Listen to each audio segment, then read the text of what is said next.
మామ పాలిటిక్స్ గురించి మాట్లాడి చాలా కాలం అయిపోయింది. రీసెంట్ గా ఒక ఇన్సిడెంట్ జరిగింది, దాని గురించి అయితే నేను మాట్లాడదామని చెప్పి అనుకుంటున్నాను. అంటే పర్సనల్ గా అయితే కనుక ఏ పార్టీ వాళ్ళు తీసుకోవద్దు, ఇది నా పర్సనల్ ఒపీనియన్ అనమాట. ఏంటంటే ఇటీవల మన జగన్ గారు బయటకు వచ్చారు కదా, బయటకు వస్తే ఒక పాప బయటకు వచ్చి అన్న జగనన్న స్కూల్ ఫీజు కట్టలేకపోతున్నామన్నా 15,000 అని చెప్పి ఇక్కడ పిక్ కనబడుతుంది మీకు, చూసారా పాపను ముద్దెట్టుకున్న పిక్. ఆ పిక్ ఆ పాపతో కూడా వైసీపీ పార్టీ వాళ్ళు అవనవుండే, మన జగన్ గారు అవనవుండే రాజకీయం అయితే చేస్తున్నారబ్బా. చిన్నపిల్లలతో రాజకీయం అయితే కరెక్ట్ కాదని చెప్పి నా ఒపీనియన్.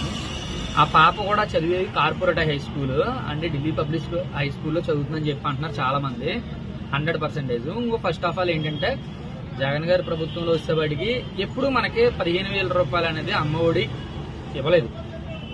బేసిక్ గా మనకి ఇచ్చింది 3 years ఇచ్చారు. ఆ 3 years లో ఒక ఇయర్ వచ్చేవాడికి 13,000, ఒక ఇయర్ వచ్చేవాడికి 12,000 అయితే ప్రొవైడ్ చేయడం జరిగింది అనమాట.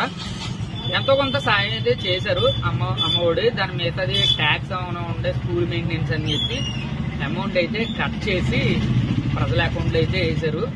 కానీ ఇలాగ తప్పుడు ప్రచారం మాత్రం చేస్తున్నారు. ఏంటి 15,000 ఇచ్చాం అని చెప్పి. ఇదివరకు మీరు చూడండి మన పరిస్థితులు ఎలా ఉన్నాయో, ఇప్పుడు ఎలా ఉన్నాయో, చాలా వరకు అన్ని మారుతున్నాయి. ప్రజలు పథకాలు తీసుకోకుండా కష్టపడి పని చేసుకుని డబ్బులు సంపాదించడం అయితే చేస్తున్నారు. కానీ ప్రభుత్వం తరఫున పేద ప్రజలకి ఎంతో కొంత హెల్ప్ చేశారు మన జగన్ గారు, అది మనం తప్పుపట్టట్లేదు. కానీ పసిపిల్లలతో కూడా రాజకీయం చేయడం అనేది నా దృష్టిలో చాలా రాంగ్ కాదు, చాలా రాంగ్ అనమాట.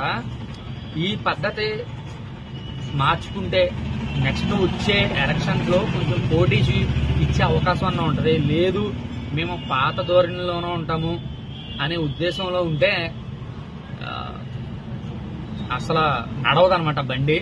అలాగే మళ్ళీ విజృంభిస్తున్నారు వైసీపీ నాయకులు. కొడాల నాని గారు అవనవుండే, ఎవరైనా అవనవుండే చంద్రబాబు నాయుడు గారిని విమర్శించేటప్పుడు ఆచి చూచి విమర్శిస్తే చాలా మంచిది. ఎందుకంటే ఇప్పుడు మీరు పడ్డారు, ఆల్రెడీ ఓడిపోవడం జరిగింది.